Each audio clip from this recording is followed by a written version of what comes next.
Welcome to River Tales.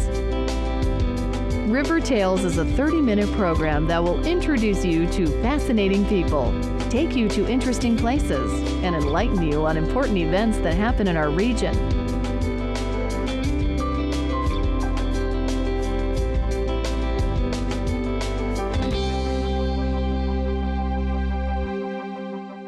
River Tales is sponsored by Southeast Missouri Hospital.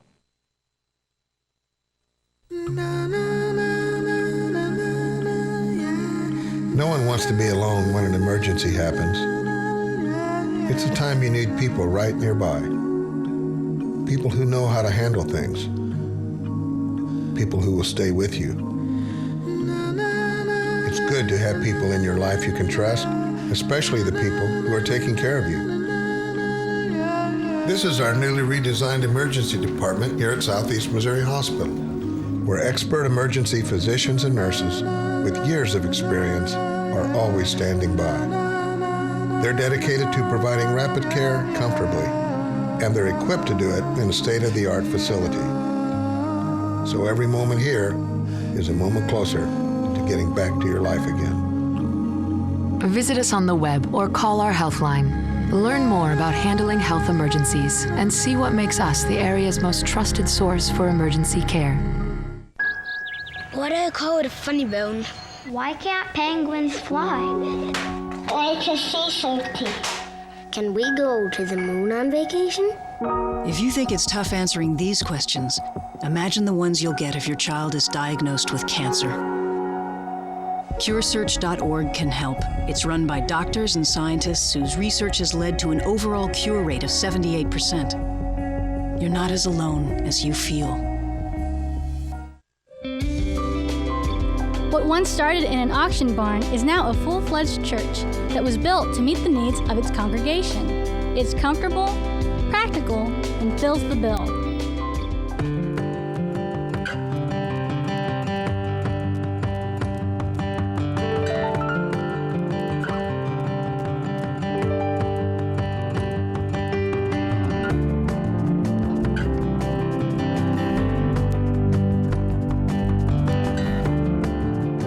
We're a cowboy church, and everybody that comes here sure isn't a cowboy. You don't have to be one to come here.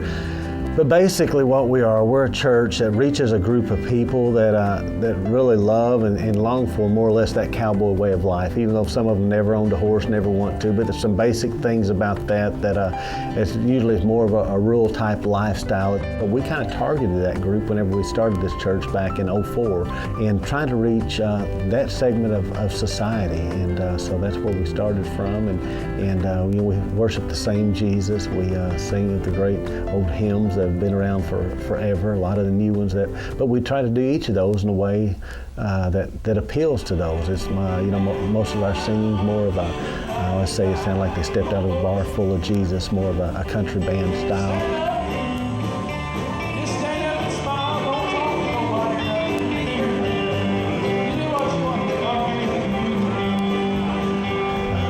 If you interview most of our people, they would typically listen to country western radio stations. So as we worship, as we sing, we try to do it in such a way as that.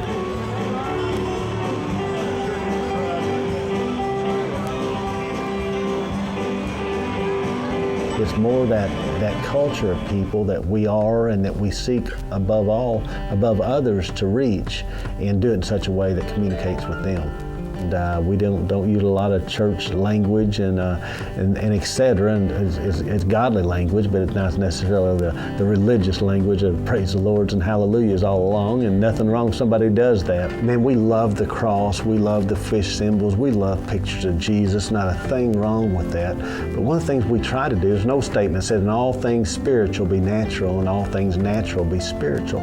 So sometimes we want to take some of the churchiness out of our facilities, especially to seek those that are non-believers, so when they walk in, they don't just get slapped in the face of a of religion that they're a little foreign to, not comfortable with yet, and especially the Christ of our faith. And so what we've chosen to do is we'll take a wonderful picture that they can relate to that will draw them to something they're familiar with, and then underneath it we'll write something how we're to bear one another's burdens. And so it takes a natural event in their life and puts a spiritual twist to it that's subtle enough, but yet drives a message home from there.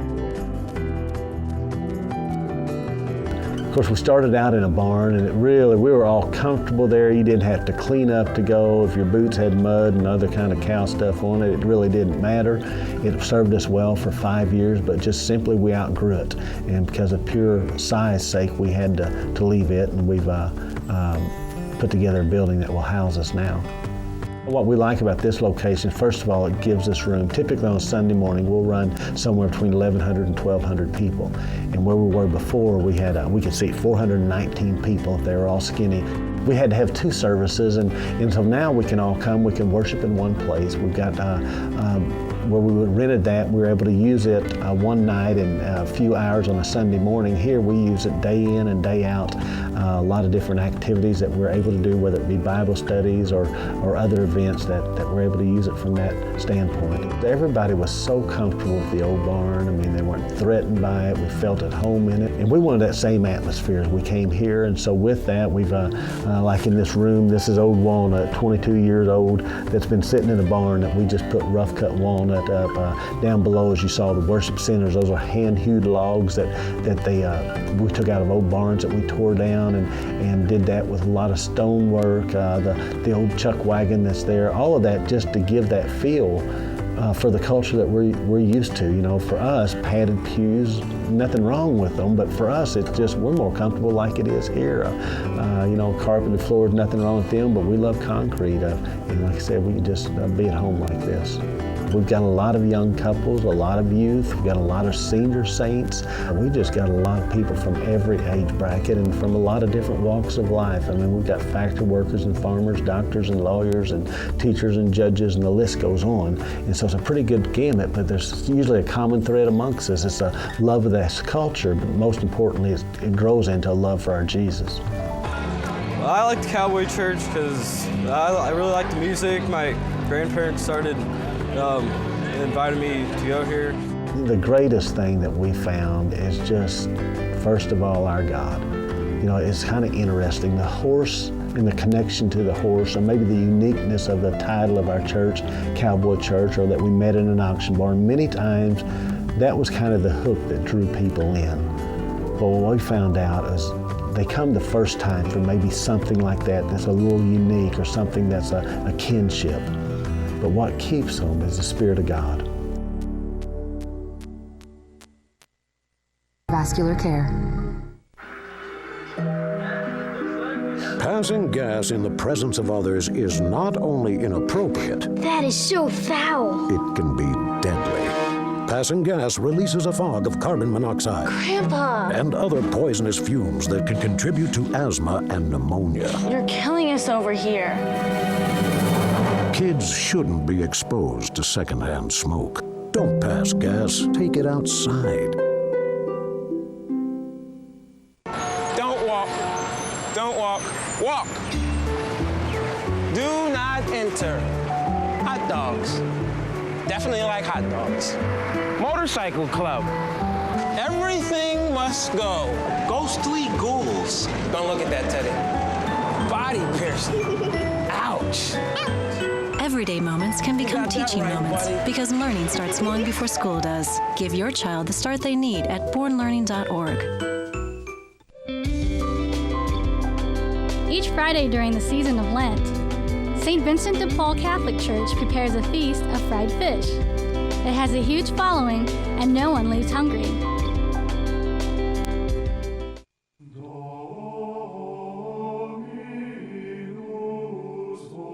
Lent for Catholics and other Christians is a time in which we join ourselves with the Lord Jesus in the context of his own time in the desert, his 40 days, to prepare himself for his ministry.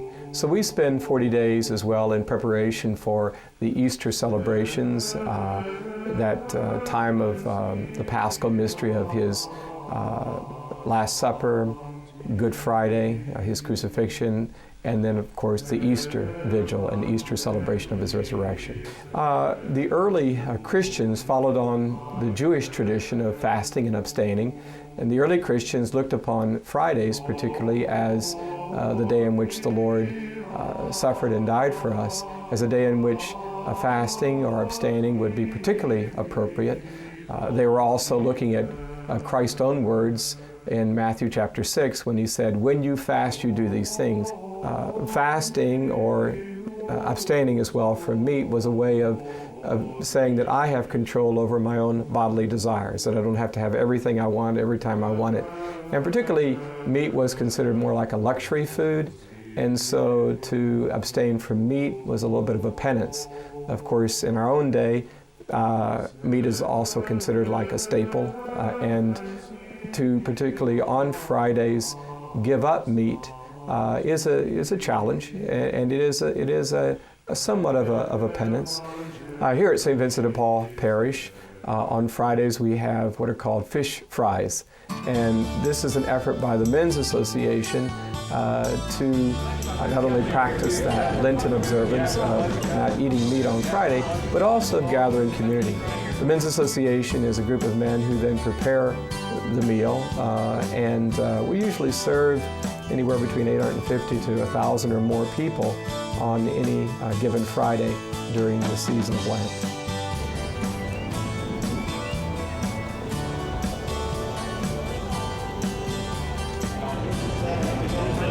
You're worth it, not this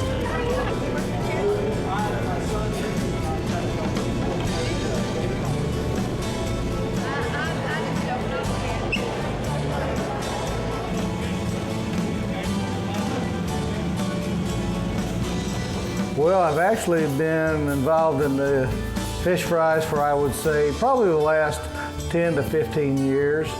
I've been a member of this parish ever since I was age 2. So I've been around a long time. My father is Cletus Tote, and that's who the famous law is named after. Well, to me, the fish fry is about the people of the community, our church, getting together and helping and raising money for all the missions that we have for the Men's Association, so that's part of it. And just, the camaraderie of all the people, or the men of the parish, and everybody else. Probably my favorite part is just, it's the end of the week and everybody is just getting together for a meal, and, it's just a lot of people doing a lot of hard work, and it's nice just to get together with friends, and you meet new people, and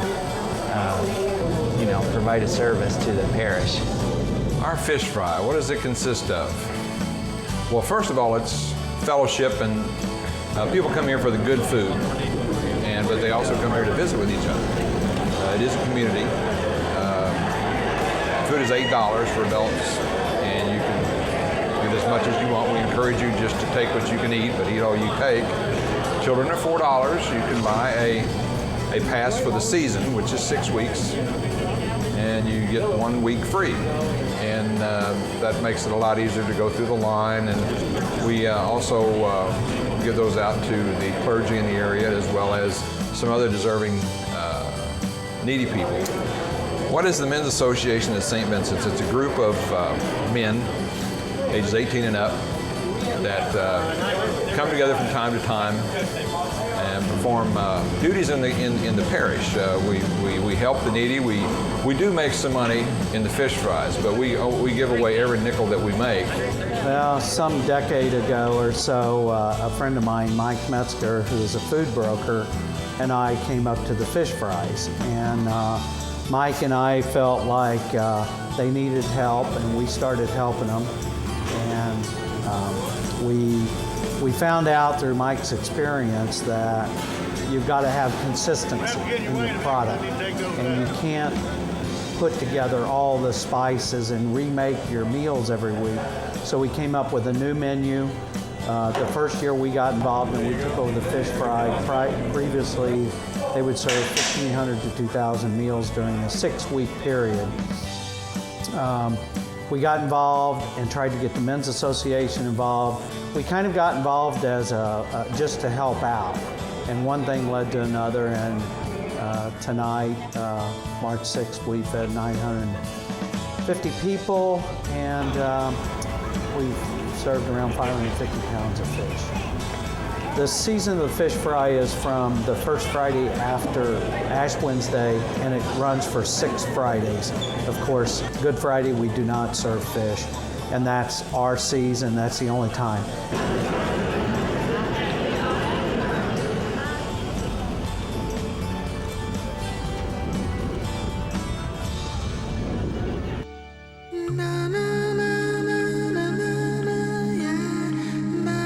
Dealing with a neurological problem can be isolating. You can't do it without people around you. People who know you and will go the distance. It's good to have people in your life you can trust, especially the people who are taking care of you. Our neurosciences program here at Southeast Missouri Hospital is a community. Our highly specialized physicians, surgeons, nurses, and therapists work together to provide advanced brain, spine, stroke, and pain management care.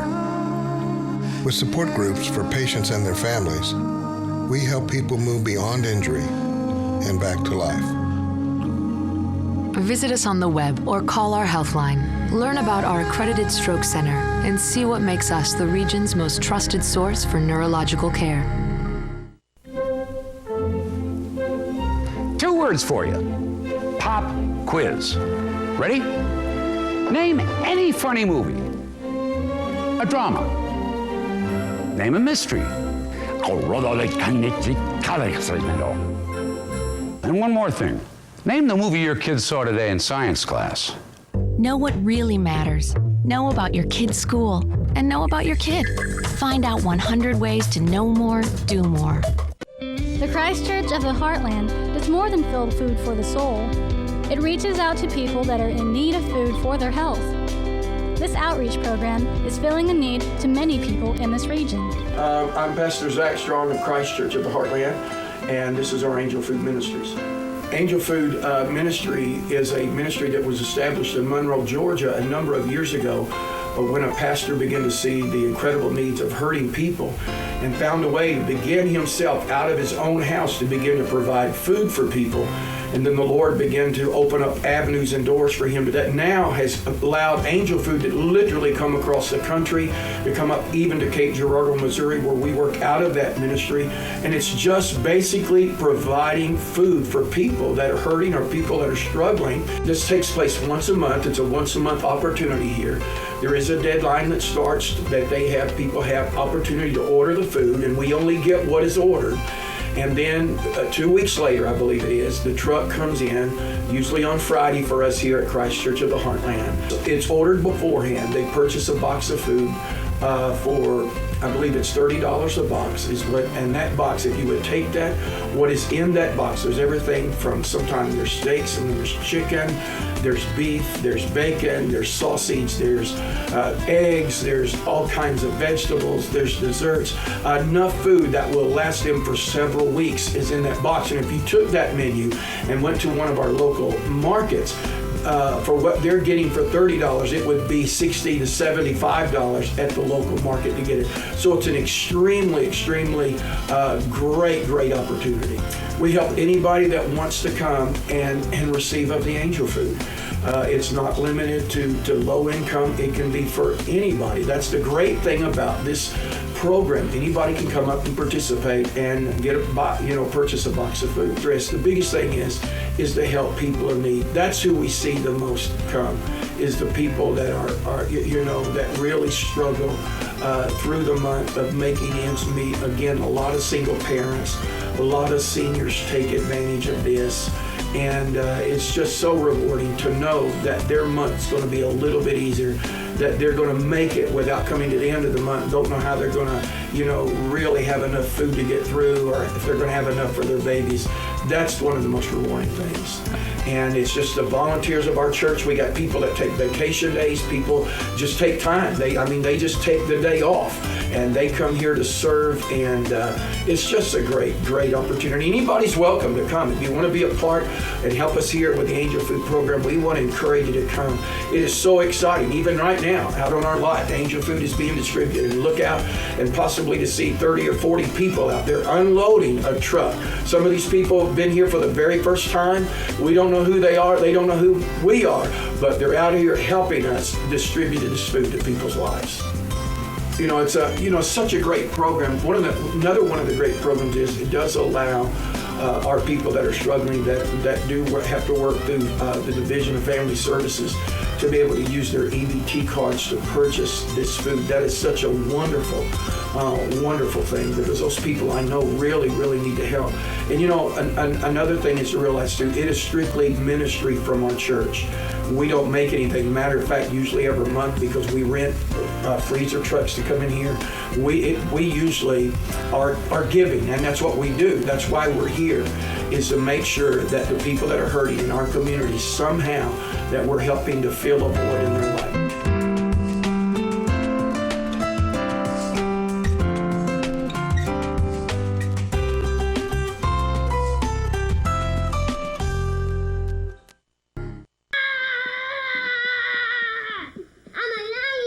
Yes, you are. Come here. Let's see how this looks. Hey, how's my little horse? She's a lion. Yes, she is. You don't have to be perfect to be a perfect parent. When you adopt a child from foster care, just being there makes all the difference. Southeast Green Coalition is in, and students at Southeast Missouri State are doing their part to keep the trash cans full and the yards clean and green.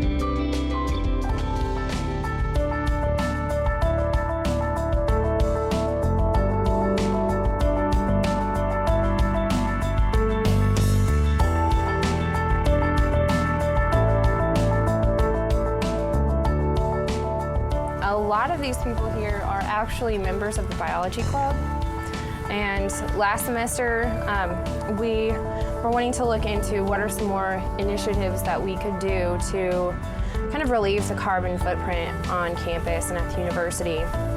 So slowly but surely we started putting ideas together, and we finally decided to become our own separate group, and we founded the Southeast Green Coalition. So this is our first big event. We were just trying to clean up the grounds today all across the university, and then on April 22nd, Earth Day, we're going to try to do the same thing, but on a much larger scale. We're going to be sending out invitations to all student groups on campus, asking them to help us out and really just do even more than we've done today and make it that much cleaner. It's not hard to walk around campus and see how messy it is. So when Heather got this thing together, I'm part of the Southeast Green Coalition, so just decided to come out and pitch in. It's a good cause, and what better way to spend your Saturday morning than making everything look a little nicer. All right, name's Eric Farrell. I attend the Missouri University of Science and Technology in Rolla, Missouri, and I'm an environmental engineering major. So, I wound up here after, well, everything these days starts with a little internet research, and I found the Southeast Green Coalition online and Alan's email address, and I shot him an email to see what the campus here had been doing as far as recycling and the efforts to go green in a sense. And he put me into touch with Heather, and as luck would have it, I was making a trip from Rolla back home this weekend, and we're doing a little cleanup on campus, so I thought I'd just come out and lend an extra set of helping hands. Here, the Green Coalition here is the same type of thing that I'm actually starting at Rolla, and I'm starting a group called Eco Miners, and it's an environmentally and a sustainably focused student group, and we'll be doing the same types of things, including the recycling on campus, and then also the sustainability part, because the Missouri University system has signed an initiative to go green, so all the UM schools are committed to doing that, and I'm kind of holding up the student end of that. Over 614 universities have already signed on to the commitment, And basically the ultimate goal is that all these colleges will be carbon neutral, which, layman's terms, they're not going to be producing CO2 anymore. So people around in the country being more aware of this whole green movement. It's not just a fad or a trend. It is something that we need to consciously accept and work towards. And I wholeheartedly believe that everyone will benefit from it. And the main point is to try to live in your limits. So you reuse things. Reusing is just as important as recycling. So a lot of the kids' clothes and our clothes, for example, we go to Goodwill and pick them up there instead of going out and buying new things and using more resources. So it's just kind of something that you try to integrate into every aspect.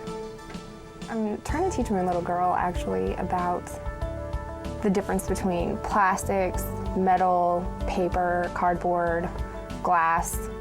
So, she can kind of help us out when it's time to take the recycling in. If you recycle, you may be inspiring your neighbor to start recycling, or you can get your family members to start, and think about how many people that affects and all of the products that you use all the time, how much stuff you can recycle and use again. And if everybody started making a movement towards that, that would accumulate.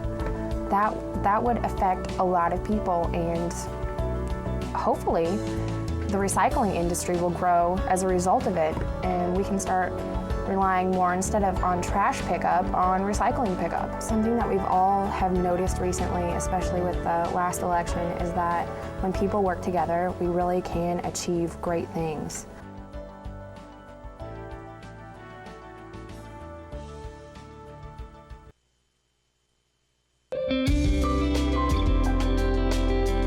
Each month, we will take this journey where there are many places to go.